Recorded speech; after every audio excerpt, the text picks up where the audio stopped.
After rising to fame as a TV heartthrob, Johnny Depp became an A-list movie star, loved by fans and well paid by studios. I'm not so concerned about the money, really. Fans love his quirky on-screen characters, but his off-camera antics and ugly divorce from Amber Heard showed a darker side of Johnny Depp. Heard was granted a temporary restraining order which prevented Depp from being within 100 feet of her. When Depp squared off against his own financial managers, the actor's astonishing spending habits were exposed for the world to see. A financial advisor can only give advice. He or she can't force the client to take the advice. On Fortune Fights, husband and wife media experts and attorneys Danielle and Andy Mayoras explore the lives and legal battles of Hollywood's biggest stars. On this episode, how Johnny Depp rose to fame and fortune, only to jeopardize it all.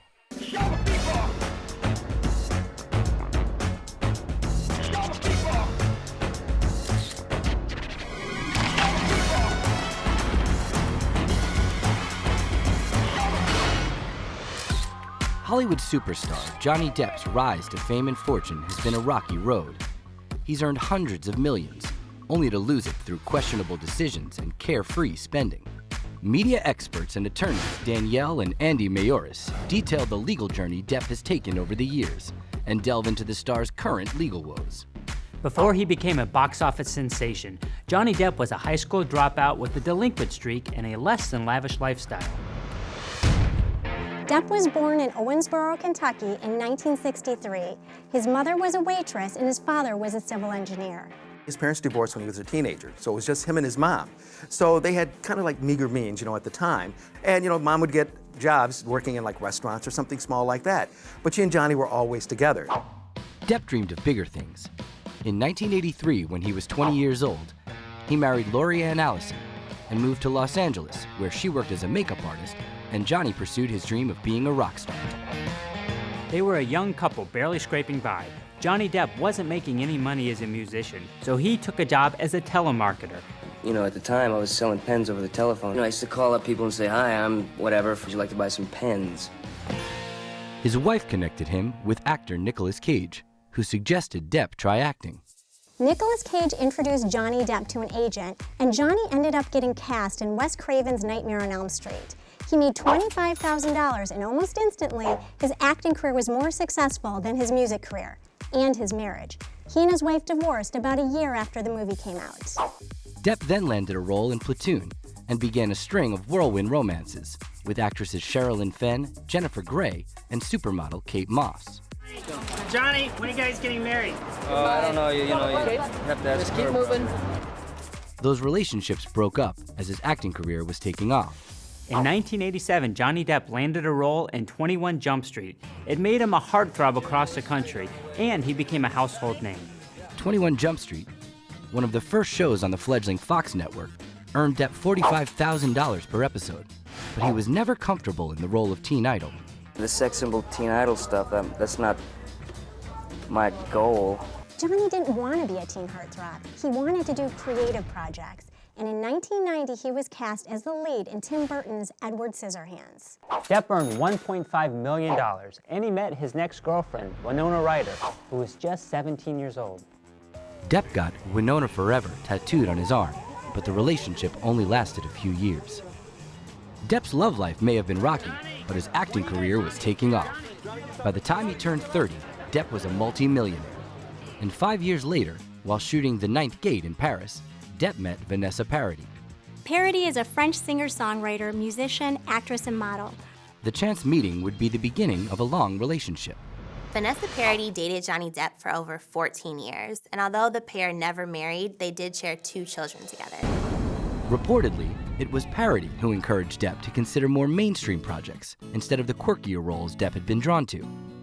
Depp's earnings and net worth grew by millions during the couple's relationship, and in 1999, he hired a financial management company, the Management Group, also known as TMG, to advise him on his growing wealth. TMG was more than happy to help Johnny Depp manage his finances. He was big, but he was about to get a lot bigger. Nobody knew how rich he was about to become. In 2003, 5 years into his relationship with Paradis, Depp landed the role of a lifetime, Captain Jack Sparrow in Disney's Pirates of the Caribbean. Depp got paid $10 million to play the role of Jack Sparrow. This is more money than he had ever gotten before, and he got a percentage of profits on top of it. The movie went on to make over $600 million, so Johnny Depp made out very well. But more importantly, he showed that he could anchor a blockbuster movie franchise, which caused his earning potential to skyrocket. Depp made $18 million for Charlie and the Chocolate Factory, $20 million for Dead Man's Chest, and $50 million for Alice in Wonderland. It's always just a treat to get back together with Captain Jack. He just sort of moves forward. He doesn't really think about things all that much. By this point, although still unmarried, Depp had been with Vanessa Paradis for 12 years. In 2009, Depp took a break from a string of blockbusters to make The Rum Diary, based on a novel by his friend Hunter S. Thompson. Now, Hunter S. Thompson was one of his heroes. Johnny always liked this book and decided he wanted to make it into a movie. So he did it, got it out there. Now, true enough, Johnny only had a $15 million paycheck for himself at that time, which, considering how much he had made for other things, was kind of small. But guaranteed for Johnny, since this was a book by his hero, this was the greatest paycheck he probably ever got. Depp's co-star was Amber Heard, an up-and-coming actress in her mid-20s. She had appeared in film and TV shows and was in a relationship with girlfriend Tasia Von Ray. A lot of people had told her, hey, you're gonna have to keep this, quiet because this may hurt your chances in Hollywood. Back then, and I mean, it wasn't really all that long ago, if something came out about, a same-sex relationship, that could have blackballed you and kept you from getting other great jobs. So Amber originally didn't care. Her deal was, I love this person, and I'll just see what happens with it. Heard landed a lead role in The Rum Diary, and Depp and Heard hit it off. It started as an on-set romance between Depp and Heard, where they were playing love interests with each other in a movie. But there was one big problem. He was still with Vanessa Paradis at the time. After Depp met Heard, his long relationship with Paradis began to unwind. Sources said that Paradis began to resent Depp's success. She had sacrificed her own career to help with his. Depp said the spark was gone and they both deserved better. Depp's split with Paradis would have been just a regular breakup if the millions he'd earned while with her weren't at stake. Depp and Paradis were a couple, but they'd never married. They didn't even have a common law marriage. In most states in the country, there's only one way to get legally married, and that's to sign a marriage certificate and appear before somebody authorized to administer the ceremony under the laws of the state. However, a few states do recognize what's called a common law marriage. Common law marriage is when couples, even though they don't formally go through with a marriage ceremony, they're holding themselves out as a married couple. So for all intents and purposes, under the law, it's still considered to be married. In Depp and Paradis' situation, this was not the case, because in order to do that, they would have had to hold themselves out publicly as a married couple, which they did not. In this case, Johnny Depp said publicly that they weren't married and they never were planning to get married. That meant that Paradis wasn't entitled to alimony or a property settlement unless the pair had a private agreement. With millions at stake, the stage was set for a legal battle. Paradis could have sued Depp for child support, and she might have brought a claim if he had promised to always take care of her financially or share property with her, perhaps arguing that she relied on those promises by giving up her career to take care of the kid. But there was no court battle. No public conflict, only news of an enormous settlement. When Depp and Paradis split, he ended up giving her $150 million, which was half of his net worth. Why did he do this? Maybe it was to avoid some sort of courtroom drama. Or perhaps he paid half of his worth to Paradis just because he loved her and he was committed to her and their kids, and that may have been their agreement. It's unlikely anyone other than Depp and Paradis will ever really know. Any professional would have told him you could give her less and things would have been good. Some people thought, now is this just a PR move? Well, a PR move might have been just $50 million and a box of candy. No, I think this was done because this was a person who he truly had feelings for, and again, the mother of his 2 children. Some may find it shocking that Depp paid $150 million to Paradis when he didn't have any legal obligation to do that. I guess he's making so much money, I can make it up in my next couple of movies, so why not? Now that his relationship with Paradis was over, Depp could publicly and expensively pursue Amber Heard.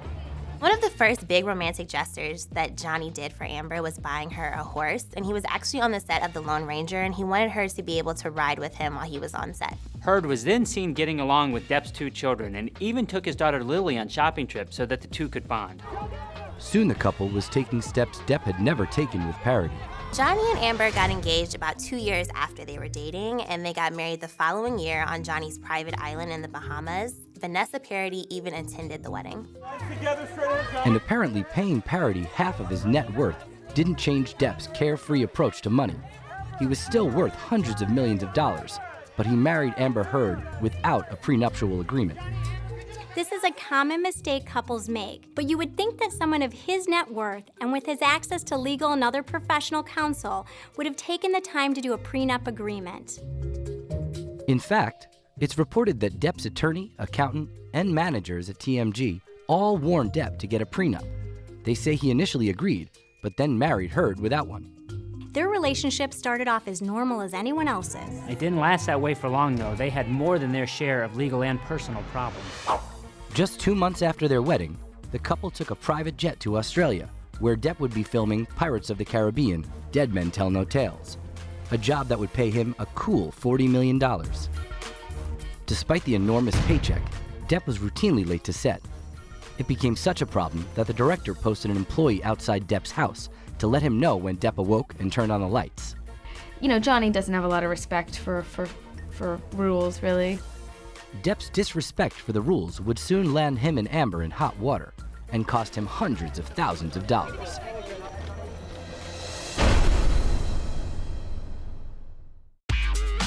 On Fortune Fights, attorneys Danielle and Andy Mayoris explore the legal ups and downs of Hollywood celebrities. And after a meteoric rise to fame, Johnny Depp had his share of those. While starring in blockbuster films and raking in the cash, Depp found success and love with Vanessa Paradis.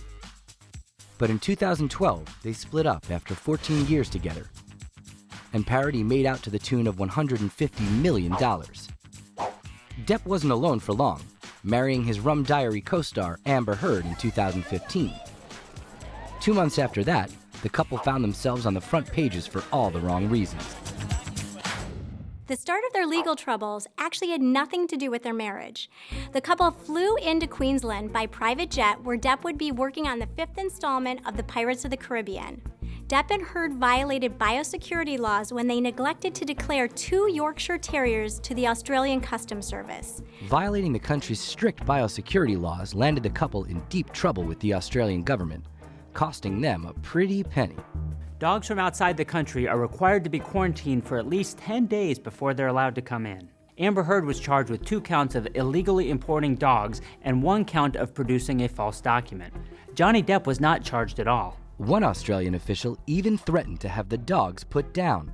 Now, Mr. Depp has to either take his dogs back to California or we're going to have to euthanize them. Depp had the dogs flown back to the US on a private jet, a flight that likely cost more than $400,000.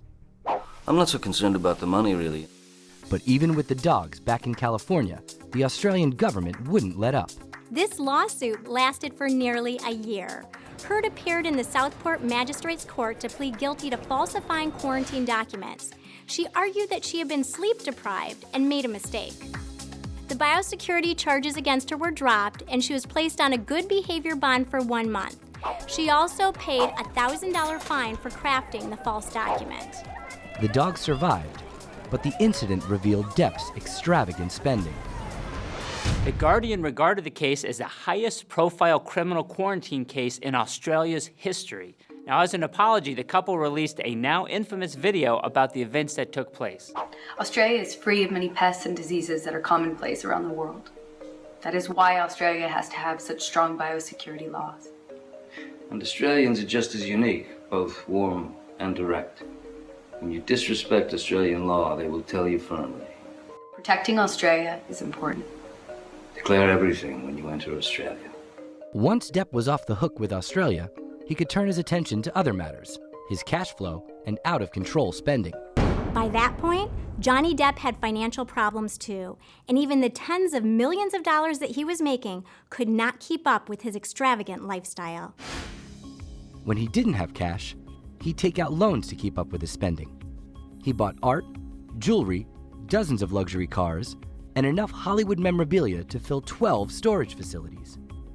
When his creditors stopped lending to him, Johnny Depp had to turn to TMG to borrow $5 million.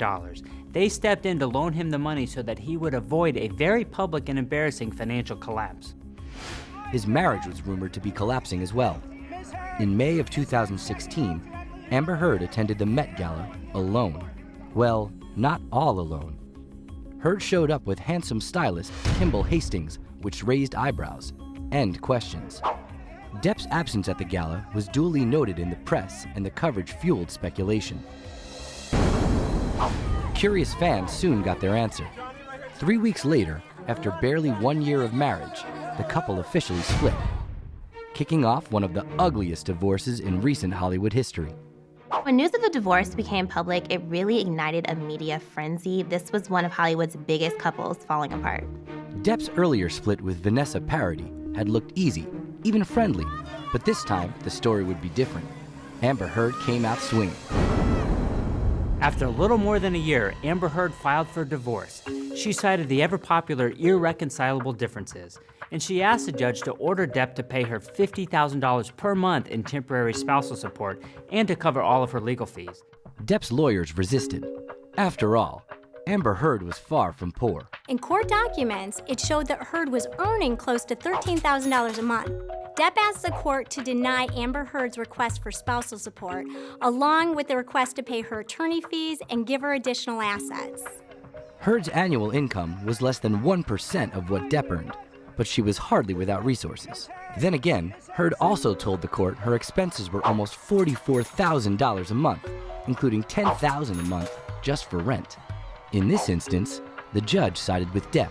The court ruled that Depp did not have to pay temporary spousal support, but the divorce could still cost Depp a large sum of money, as the two did not have a prenuptial agreement when they got married. It is surprising that Depp had just given away $150 million to Paradis a few years earlier, and now he gets married without a prenuptial agreement. While he certainly didn't learn his lesson, the rights and responsibilities of the two of them were completely up in the air in the event of divorce, so when they did end up going to court, it was a big mess to sort out. Without a prenup, then the laws of the state the married couple reside in determines a split in a divorce, unless they work something out outside of the court system. Other states are not as favorable to the lower earning spouse as California.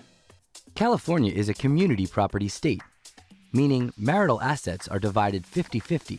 So if Depp and Heard had combined their holdings, half of Depp's net worth could be on the line, and that's not all. All of the couple's earnings during their marriage would also have to be divided. This alone would be a hefty sum because Depp reportedly earned $30 million in 2015. The announcement of the split set off a storm of accusations and counter-accusations between Depp and Heard that played out in court and in the press. Only days after filing for divorce, Amber Heard's lawyers asked a judge for a restraining order against Johnny Depp. Amber Heard claimed that Depp had been verbally and physically abusive during the entirety of their relationship. She reportedly lived in fear that Depp would show up unannounced to terrorize her. The press reported Heard's request for the restraining order, but the contents of such a request are kept confidential.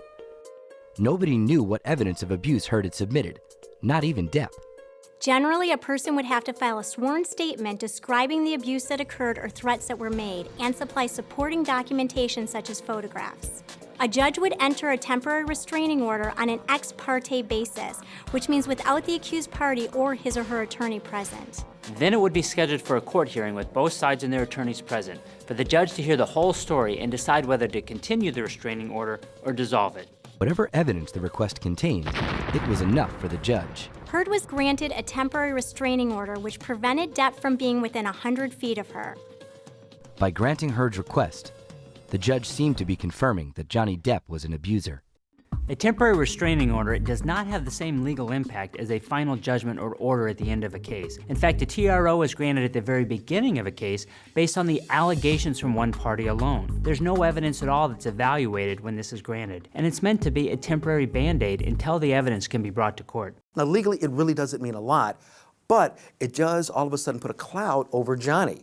Why does she need this? Simply by filing for this legal document, she now casts doubt on Johnny Depp's character. And even the best actor in the world relies on his image and reputation in order to get work. Once this is tarnished, it can be very hard to recover. Even unproven accusations can lead to an actor's downfall. Depp's allies immediately leapt to his defense. When Amber came out with these allegations of abuse from Johnny Depp, his daughter, Vanessa Paradis, and his former ex-wife all spoke out. Vanessa Paradis wrote a letter in support of Depp, saying, "In all the years I have known Johnny, he has never been physically abusive with me, and this looks nothing like the man I lived with for 14 wonderful years." And Depp seemed to have the support of the public, too. Many saw Amber as the villain. So Johnny Depp, even though he does have a good store of public support and a lot of fans, needs to be careful that he doesn't lose that support. It can turn on him very quickly. Many people spoke out on social media saying that Amber was really just trying to get money from Johnny Depp in the divorce, and they didn't really believe the allegations against him. There's a court of law and a court of public opinion. Now, in the court of law, Amber won. In the court of public opinion, she got clobbered. People were out there attacking her on social media and various other places, just saying, how dare you say these things about Johnny? Comedian Doug Stanhope, a friend of Depp's, wrote a column claiming Heard's abuse allegations were her way of blackmailing Depp. In response, Heard sued Stanhope for defamation, and Heard's legal team went on the offensive. Her divorce attorney said that they were ashamed of the media's coverage of the story and that Heard could not live her life with such vicious, false, and malicious allegations directed towards her. The doubts surrounding Heard's claims were put to rest because she had proof. After a year of marriage, Amber Heard filed for divorce from Johnny Depp. A lot of times in divorces, you see crazy behavior back and forth between the parties and their attorneys. The couple's split exploded into charges of domestic abuse. It was actually alleged that Johnny wound up his arm like a baseball player and threw a cell phone at Amber, that he was grabbing her face violently, she had bruises on her eyes and on her cheeks, and that he was just very rough with her during their arguments. Depp's friends and fans came to his aid and leveled their own accusations. When comedian Doug Stanhope, a friend of Depp's, wrote a column accusing Heard of blackmail, she filed a defamation suit. Many saw Amber Heard as a villain. But when photographs from Heard's request for a restraining order got into the press, skeptics were forced to take her accusations more seriously. People magazine published images of Heard with bruises on her eye and lip.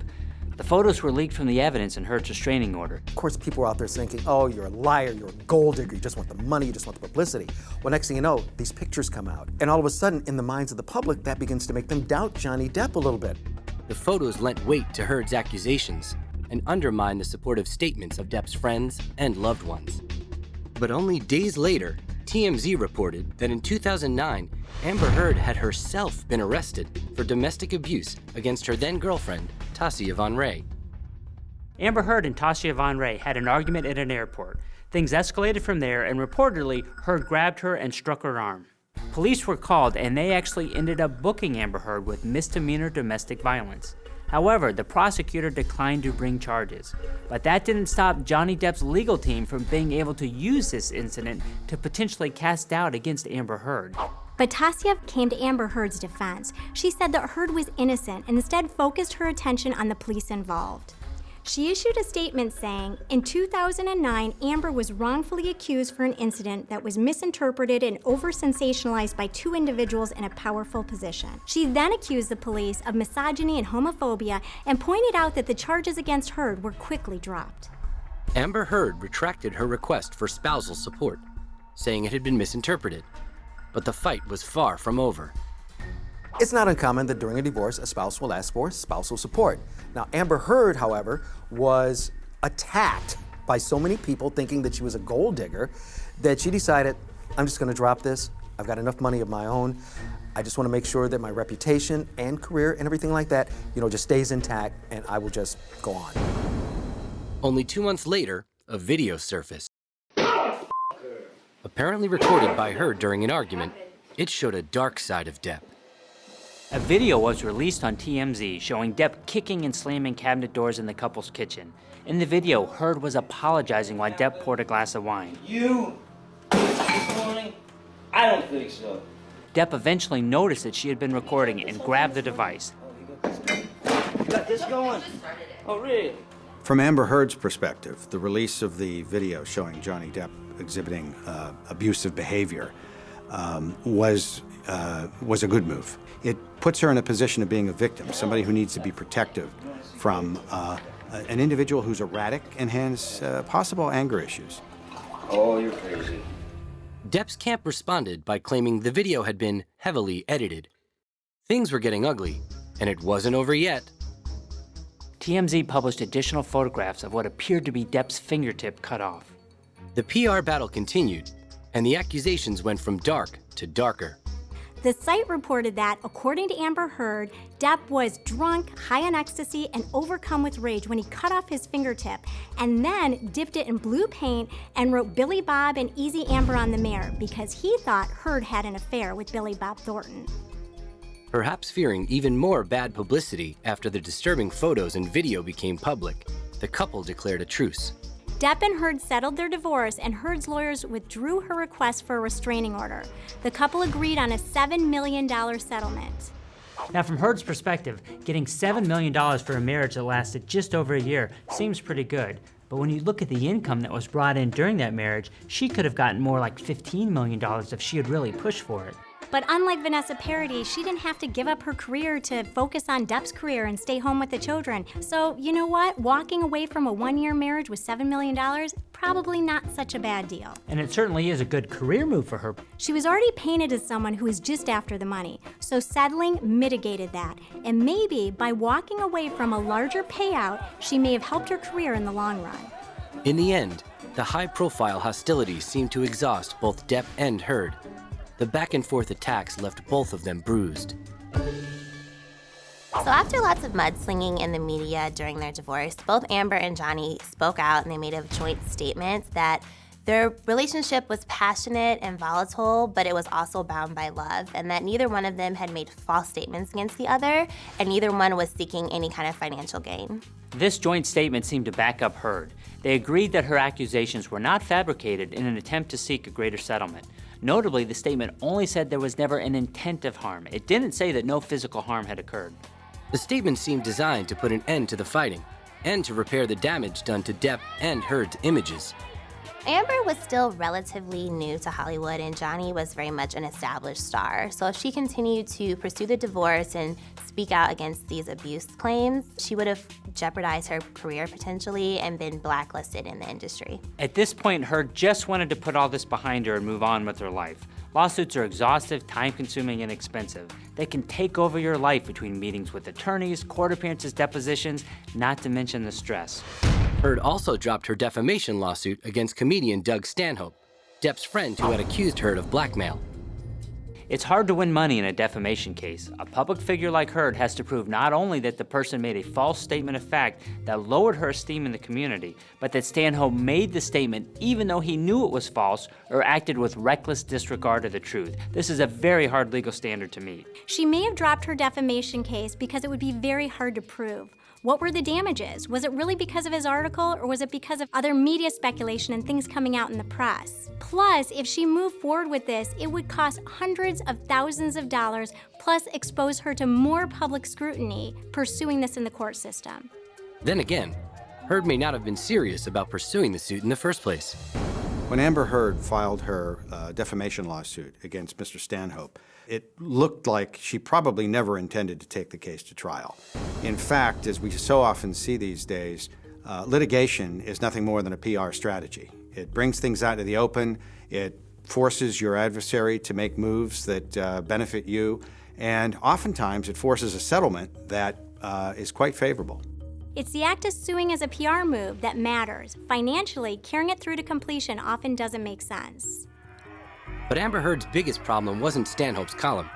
It was Johnny Depp's box office power and celebrity mystique.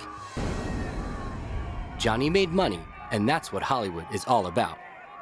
Hollywood is very much a close-knit group of people. Reputation is very important, and Johnny is very well connected. So people could have seen Amber speaking out as kind of just too messy of a situation that they wouldn't want to be involved in. Amber had faced a lot of backlash by saying that Johnny was abusive, that she was only making these claims for money. It's fair to say that Johnny Depp's career will do well irrespective of how the divorce settlement turns out. But for Amber Heard, it's a different story. Heard announced that she would donate all of her $7 million settlement. But in Hollywood, talk is cheap, and announcing a donation isn't the same as delivering the goods. TMZ corroborated that she had paid the charities a pledged amount of what she had received from Depp. It was not the whole $7 million. In a career spanning more than 3 decades, Johnny Depp has earned accolades, awards, hundreds of millions of dollars, and a reputation as a big spender. Have a big smile, please, Johnny. Following their split, Depp gave $150 million to former girlfriend and mother of his children, Vanessa Paradis, apparently without a fight. But he wasn't willing to settle as easily during his bitter divorce with Amber Heard. And despite the legal expenses and $7 million settlement, he wasn't giving up on his lavish lifestyle. Expert attorneys Danielle and Andy Mayoris have the scoop on how Depp's spending and legal issues have impacted his bottom line. I don't think there's any question that Depp was a carefree spender. I mean, here he is spending millions and millions of dollars. I mean, yachts, 14 different residences. How many houses can one person live in? Of course, this is the same guy who gave $150 million to Paradis when he had no legal obligation to do so. Amber Heard had pledged her entire $7 million settlement to the ACLU and Children's Hospital of Los Angeles. Although the couple had agreed to a settlement, the money had yet to change hands. Heard couldn't give money to her charities until she received it from Depp, and Depp wasn't letting go of it easily.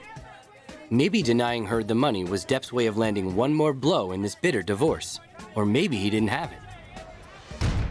Heard had to file a request for order at the Los Angeles Superior Court after Depp had failed to fulfill the requirements of the settlement. Johnny Depp still owed Amber Heard $6.8 million. He only paid her $200,000 of the $7 million he owed. It had looked like the fighting was over, but it turned out there was one more round.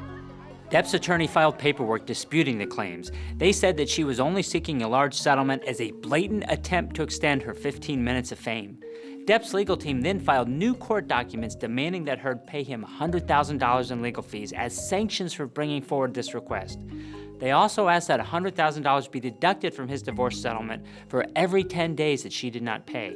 Heard's attorney said that with Depp's recent setbacks at the box office, he was glad to see that Depp had rediscovered his comic touch with his laughable motion. Heard's team said they looked forward to a victory in court and providing sick children and women in need with the money that Johnny Depp was denying them. Johnny Depp simply should have written the check. Heard never should have had to go to court to require him to do what he already agreed to do in the first place. The issue came before a judge on Friday, January 13th, 2017. It didn't go well for Depp. His request for sanctions against Heard was denied, and the judge ordered him to pay the remaining $6.8 million to Heard herself, not the charities she'd chosen to support. Once the money was going to charity, you'd think that really would have simplified things, wouldn't you? But it didn't work out that way. Nope, then the big issue came into play, the tax deduction. A $7 million donation, that's a nice write-off on someone's tax return. But Amber Heard saw it differently. The money was hers under the settlement, so why shouldn't she get the deduction? The public fights, the legal expenses, the ugly accusations, and the leaked images, it all could have been avoided. As an estate planning attorney, I think that most people can benefit from prenuptial agreements, especially if you're someone like Johnny Depp and you have millions of dollars to protect and you have 2 kids from a prior relationship. But it seems that despite the advice he got from his managers and lawyers, Depp threw caution to the wind, both legally and financially. Johnny Depp apparently had gotten advice from multiple people to get the prenup, and he didn't want to follow that advice. But that's what you have professionals for. If you're not going to follow that advice, why work with the professionals at all? At the very least, if Depp would have listened to his advisors, he would have saved himself a lot of stress and aggravation. But this court battle wouldn't be Johnny Depp's last. Depp's legal issues had not ended after the divorce. In fact, they were only getting started. On the heels of his public and punishing divorce, Depp would launch another attack, this time against his own financial managers.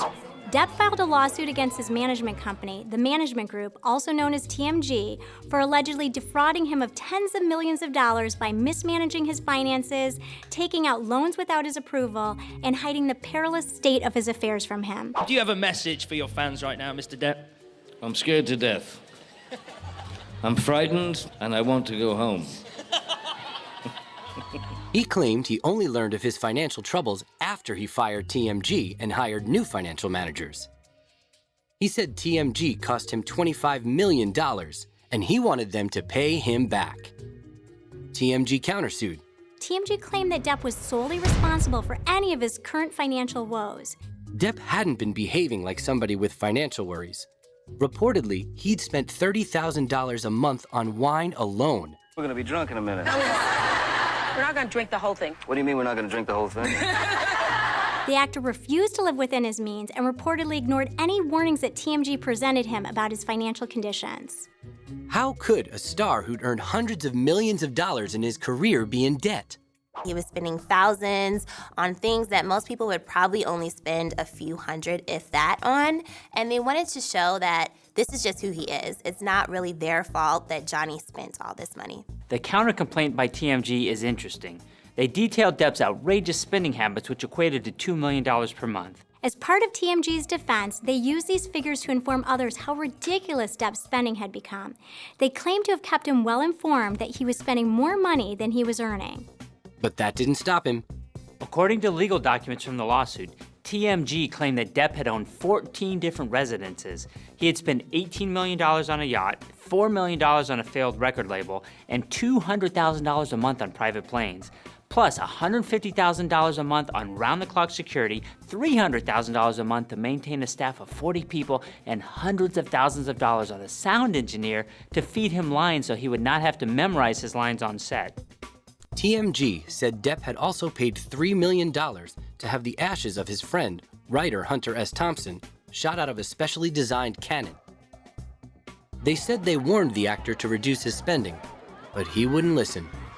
TMG also detailed their side of the story. They claimed that Depp's attorney also repeatedly warned him, and they provided several examples of text messages and emails showing the warnings and Depp's reactions to them.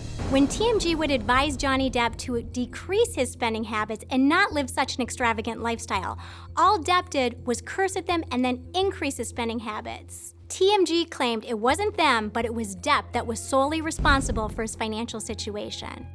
TMG attached to their lawsuit different examples of the ways they had warned Johnny Depp of these spending monies, and they detailed conversations where they time and time again tried to hammer home with him, you can't keep spending money this way. It just didn't seem to get through to Depp.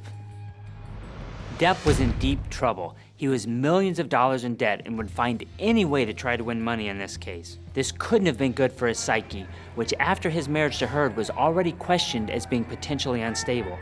So how would Johnny Depp respond when so many of his assets were at risk of being taken away?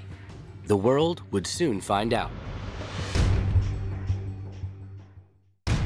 Johnny Depp has played everything from an undercover cop to a lovable rogue pirate, amassing and spending an eye-popping fortune in the hundreds of millions. But Depp lost big in his divorce with Amber Heard to the tune of $7 million and $150 million in his earlier split from Vanessa Paradis. When the multimillionaire learned he was in debt, he sued his financial managers, TMG, who he believed were to blame. But TMG countersued, saying Depp's problems were all his own making.